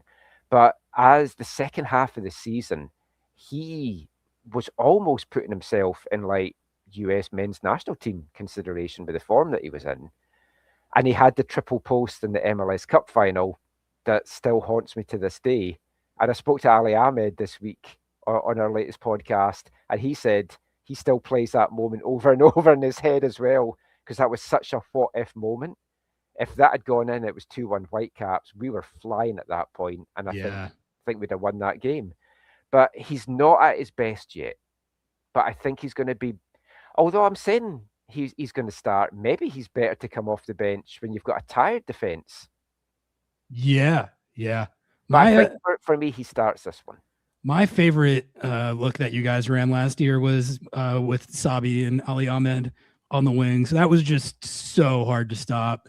I feel like, AZ Jackson has been doing well, but he scares me a little bit less than Ali Ahmed. But I guess, so is this the front four that you're thinking? Sabi That's what on I'm the right? thinking. Sabi's the only question mark for me, because Badwall did do well in Portland, and he did get taken off before the hour mark. So I don't know if that was with a view to resting him. But again, it could be resting him for a number 6 role. Or we could try something a little bit different and go 4-1-4-1. Is that which would have Priso as the number 6, and you'd be moving Berhalter forward. And then, please don't do that. If they do that, Badwall would be on the wing, because that's what they did against Toronto. So where would Berhalter be? Berhalter would be just inside beside Müller. Okay, so he's here. Man, we'd have Badwall in the wing, and on the right wing instead of Sabi, and Sabi would come off the bench. I see. I kind of like this. I feel like you guys should do this. And the fact that you've got a weakened defense, it might be something that Jesper Sorensen's looking at, because like your attack does terrify me. Jordan Morris going down, like we said this on our show, even though it's a rival, I just love his story coming through the academy hometown kid, and it's heartbreaking that he's got another injury. Yeah, it sucks. But your attack in that game at the weekend, it just didn't seem like it was clicking.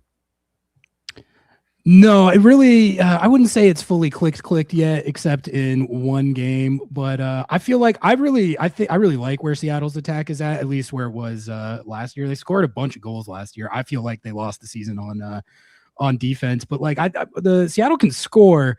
I'm just more like their defense is suspect. Seattle's defense is suspect anyway, and now you're down to 1 CB.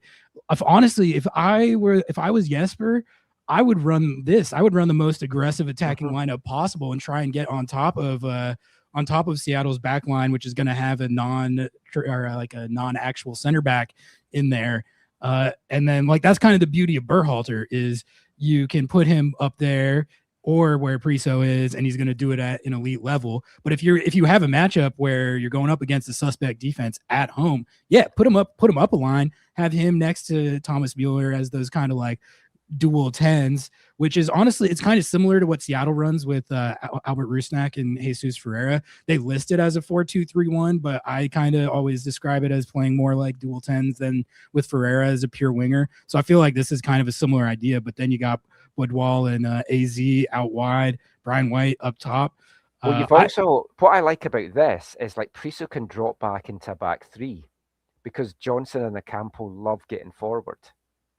Right, exactly. So you've got that flexibility, and then this is sick. I would run this. I would run this every week. Has he run this much, and has it worked? Just the once against Toronto.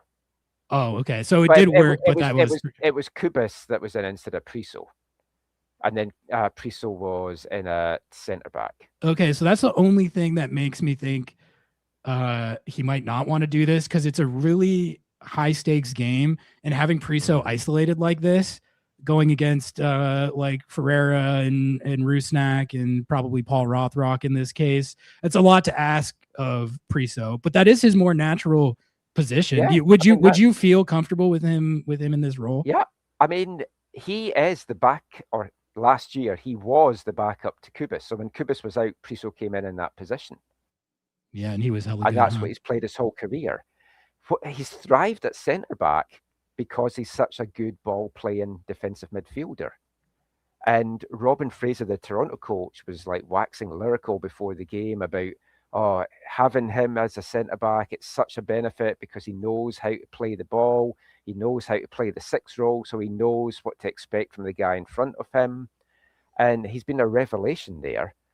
But you want to somehow get him involved. And I think the best way of doing that is to have him playing as the six, or isolated six in this case, as opposed to a double pivot. What you'll also see if we go for these two centre backs is both Laborda and Blackmon love to get forward at set pieces. And Matthias Laborda is an absolute beast getting on the end of Berhalter's crosses at corners. So is Blackmon. Yeah, Blackmon is nothing compared to Laborda. Really? Yeah. Laborda, there was a few times like Laborda, when he was playing either as a centre-back, which was rare last year, and mostly as left-back, there was a number of times the Whitecaps would be in the attack, and the player furthest forward was Matej Laborda. And you're like, why is he the guy that's suddenly leading the line and Brian White's behind him? He loves to get forward. Yeah. The other thing about this too is it's like, you can list Berhalter here on the graphic, but like the reality is like he's so good at everything that you essentially have a partner for Priso and a partner for Thomas Müller like at the same time. And he's going to do both at an elite level. So it's like it's going to change how it plays a little bit, but like that's kind of the beauty of how well-rounded Berhalter is he plays both those positions. So yes. No matter where you list him on the graphic, you're going to have, it's not really like Priso's isolated is what I'm saying. Like Berhalter plays that position and apparently doesn't get tired. Like he can just run as much as he wants without losing energy. So that's, man, I think this might be the Whitecaps ticket to the promised land, this formation right here. What do you think of AZ Jackson so far? I always actually kind of rated him. He's bounced around MLS a little bit, but he's one of those guys where I feel like every team he's on, whenever he plays, you notice him. Like you notice him on the screen. He gets goal contributions. He's a pretty good finisher. He always looks dangerous. But like I wasn't sure what it was going to look like him coming to a Whitecaps team that's this loaded. What have you made of how he's like the fact that he is broken in and is playing as a feature guy on this team, and we've got him on a starting lineup graphic for a CCC game. That's like not necessarily where I thought he would be, and that's pretty impressive. That's not easy to do, coming in as a young player from the outside into a team like this. No, and part of it is because Ryan Gauld got injured, because that left wing role was Ryan Gould's position, and it was going to be him beside Müller and Sabi on the right with White up front. That was the front four. So Gall's injury, and he is meant to be back in April, although it's at the stage now of heard that one before. It's so funny how similar it is to Seattle's DP situation. Like you got Ryan Gall, the DP who never plays in Vancouver, and Pedro de la Vega, the DP who never plays in Seattle. Still two of the best teams in the West, but they play down a DP. One DP minimum at all times, and Seattle likes to play down two DPs, which is what they're doing right now, and all their center backs. Well, we only have two DPs now because Andres Cubas' new contract saw him bought down by GAM or TAM, I can't remember, one of those two things. So we only have... You have an open spot? Yeah. Oh, Jesus Christ. But so it's one DP against one DP. But that's what I was going to say. Berhalter is like he is a DP. Yeah. And basically Tristan Blackmon's new salary could be DP, but it's been bought down as well. So there's that. Like we only have 20,000 in GAM left. And there's two teams with less. One's Miami on 17, which isn't a surprise. And the Galaxy's got 0 GAM. And you look at those three teams and it's like, well, two of those three have spent wisely, clearly, and have had success and one hasn't. But now we've got an open DP spot, which if we feel we need to then push on in the summer and get somebody else in. And there was rumors, and half of it was kind of tongue-in-cheek, that like if Lewandowski is coming to MLS, him and Müller are very good friends. Imagine adding that as your DP. That could be pretty fun. And like this is a roster where you could justify doing that, and it's not like name chasing, because I'm just looking at it right now. Who are the guys that are DP quality in this lineup? You got 4. You got Brian White, who produces like a DP number 9. You got Thomas Müller, who I think is pretty obviously DP quality and pedigree. You got Seb Berhalter, who might be the best goddamn player in the entire league right now. And then you got Tristan Blackmon, who's the defender of the year. Yeah. So like it's playing with DPs when they're not actually technically DPs, I guess. Yeah. But in answer to your AZ question, so yeah, he's got minutes because of Gall, but he also then got injuries because Kenji Cabrera got an injury. And I thought Cabrera would probably be the guy that would start on the left. But AZ's come in, and in 3 MLS matches, 1 goal, 2 assists, a lot of other stuff as well. Like he got brought down for a penalty, which was subsequently missed, I think. There's been so many games so far. We've had 5 games this year, and they're all starting to blur into one. But he's come in and he's done well. He sees his chance. He has come in right away and understood the system. And I don't remember him that much from being in MLS before, partly because I didn't really watch a lot of Columbus games. So I missed his whole time there. But I looked at the numbers he'd put up, and I was like, oh, I'm not sure about this. He doesn't produce what I would want the guy in that position to produce. But much like Jaden Nelson, and they have the same hair, much like Emmanuel Sabi, they've come in with a point to prove, and whatever it is that's clicked, it's clicked right away, and they're putting numbers up. And this is much like last season with the Whitecaps, getting these players these minutes early in the year will serve them so well later in the year. Because there's another player like JC and Gando, who had a career year last year for the Whitecaps, isn't even getting a sniff just now. And Emmanuel Sabi's not playing at full form. So you've got all these guys as well. So off the bench on Thursday, you're going to have Sabali. I'm pretty sure he'll be on the bench. Cabrera will come off the bench. Sabi will come off the bench. So that's your 3 attackers to come off the bench as well. If you had to predict it, gut feeling, do you think Jesper's going to run this 4-1, or is he going to go more conventional? Because like, for me, when I look at it, I feel like this is a prime opportunity to be aggressive and try and jump on Seattle. In this formation that we're looking at right now is the perfect way to do that. But coaches also tend to be kind of err on the side of conservative, especially in like tournament, like a 2-leg series in a tournament like this. So I could see him being more conventional and conservative in that way. But I don't know. I feel like this is what he should run. Well, this is fluid though, because this can be their attack, and then Berhalter's got the pace to get back to make it the 4-2-3-1 as well. I And get, also, that is what I was just, with Badwall also being an 8 and sometimes a 6, it's like he can also track back when needed, and Müller puts the shifts in and tracks back. Brian White tracks back as well. It's like all of these guys get back really quickly. So this can be like a fluid, and it can go between the two. But I'm feeling confident for Thursday. It just feels one of these games that I think it could be a handy Whitecaps lead. My prediction would be 3-0 Whitecaps at the end of this. And then is that too much for Seattle to come back in the second leg if they haven't got an away goal? 3-1, I think the Sounders could certainly get back into it. But if it's 3-0 going to Spokane, I would fancy the Whitecaps at that stage. Even 2-0, I would fancy the Whitecaps. I'm torn on how I feel about it, because I think when you're down as many center backs as Seattle is, and you're going against a team like this, it's just, it's a tall order. And, looking at Berhalter, Thomas Müller, Brian White, even these fullbacks, these wingers, it's just going to be a difficult task for Seattle's defense, which has been pretty leaky dating back to last year anyway. Oh, they're going to press from the first kick. They're going to Vancouver? Yeah. And Seattle likes to do that too, but it's like, as the road team, they're probably going to change how they play a little bit. And like, they were in a pressing battle with St. Louis on the road last weekend, but that's like a whole different thing. So, I mean, I don't know. I'm hoping one of the things that I think Seattle does really well is press, but it's like how much can you really do that in a road game where you're a little bit under it like this?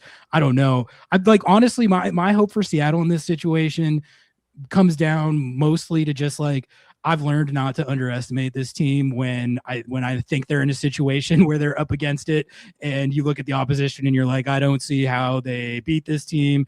The other team had, like, I'm thinking of the 2019 Western Conference final at LAFC.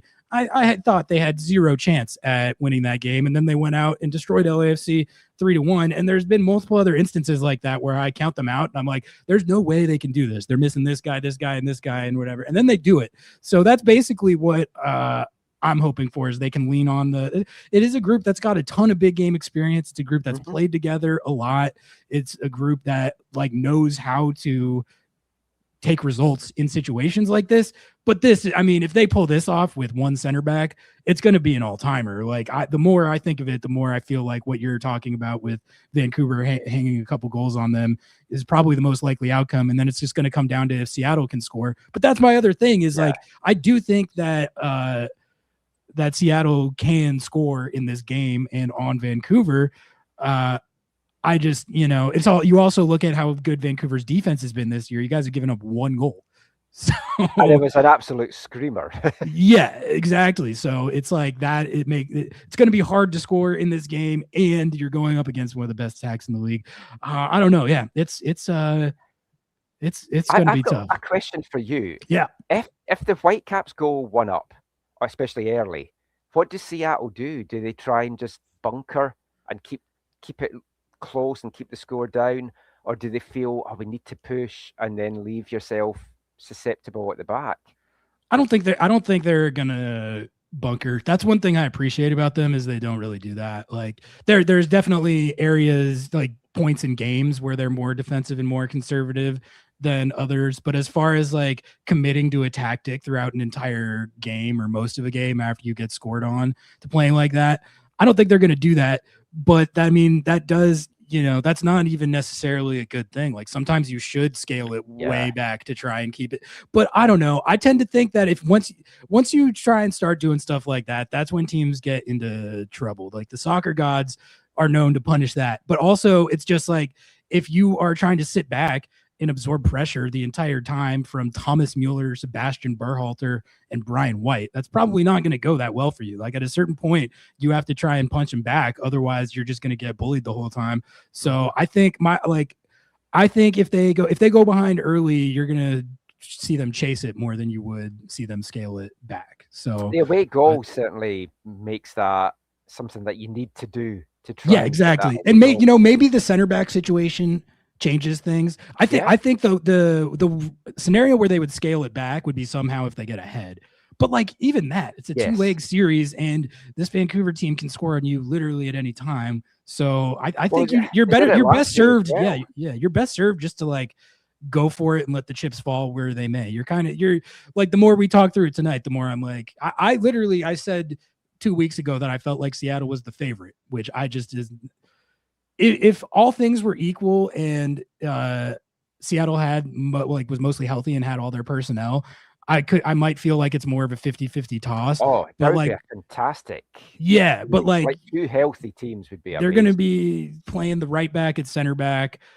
They also, Seattle's one of their starting center mids got a concussion in the last game, so it's going to be an 18-year-old rookie, not. I guess he played some last year, but he's basically a rookie, homegrown, basically a rookie, Snyder Brunell, who I love. Like I rate him really high, and he's honestly looked incredible in his minutes so far, dating back to last year. But it's like he has to defend Thomas Müller and Sebastian Berhalter. That's tough for any 18-year-old who has never been in this type of situation before. So, yeah.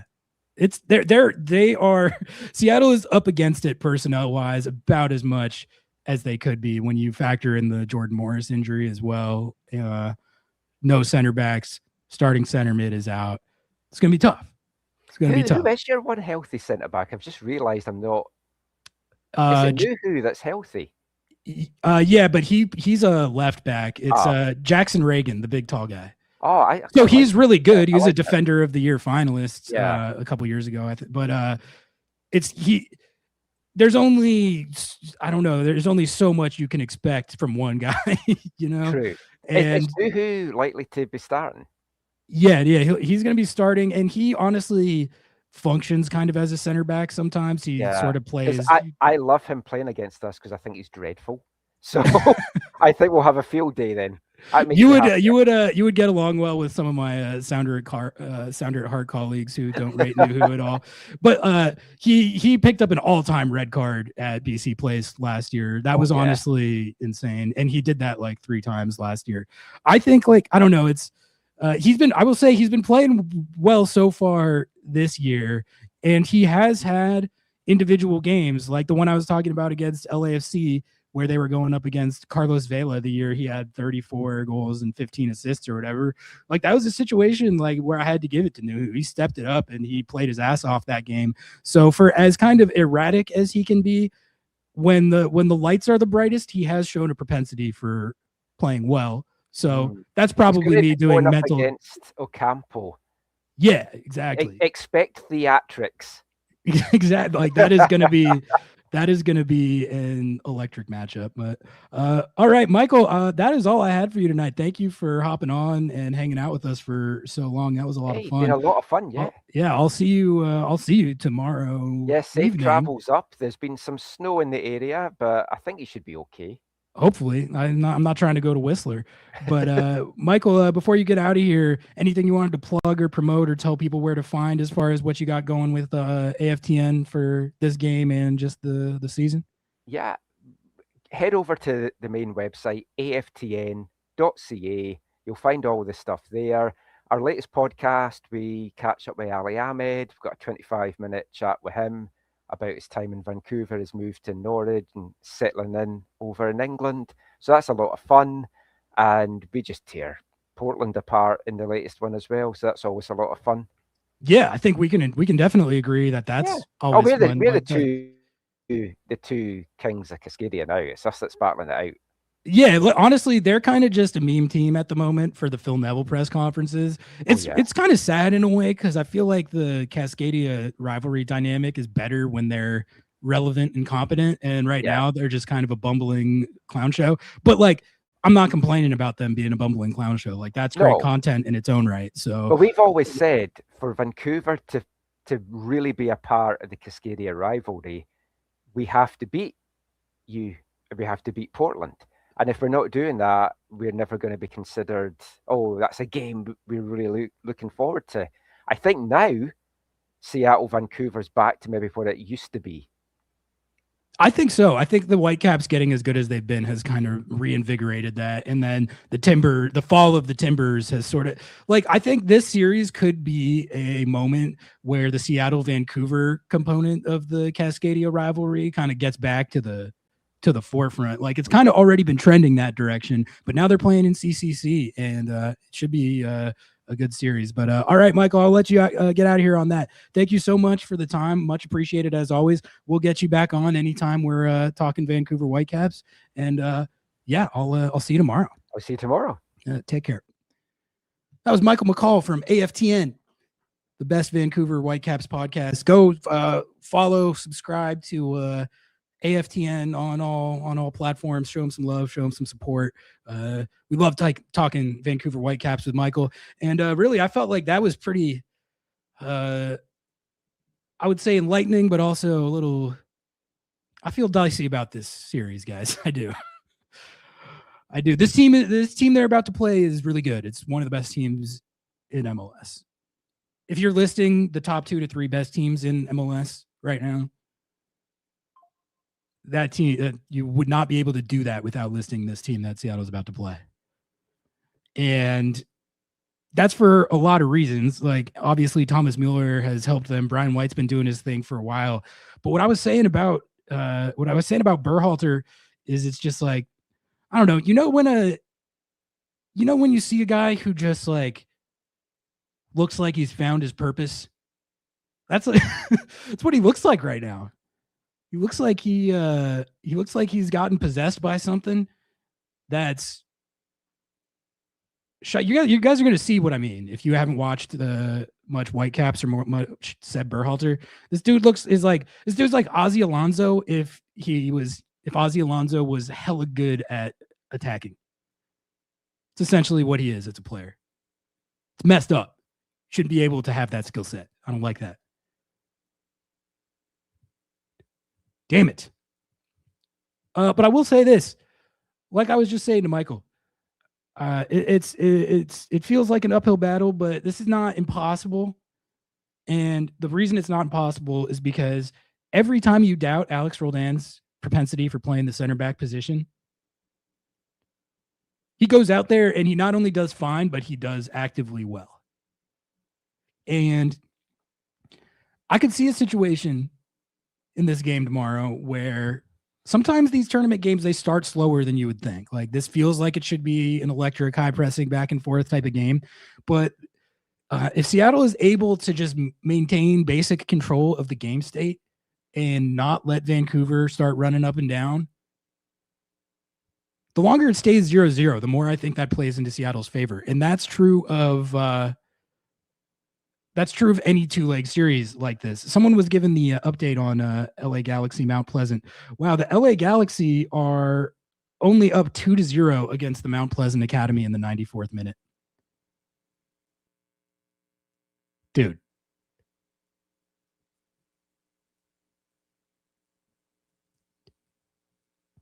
All of their players were banned from making the trip.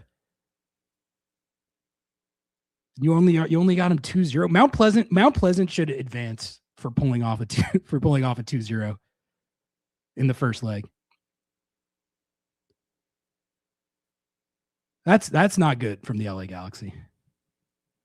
Seb's set pieces, they're diabolical. They're the best in the league.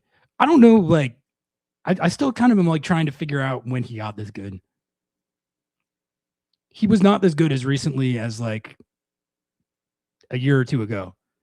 And then one day I looked up and he was the best player in the league. When did that happen? I don't like it. Not a fan of the spawn of Berhalter being this good.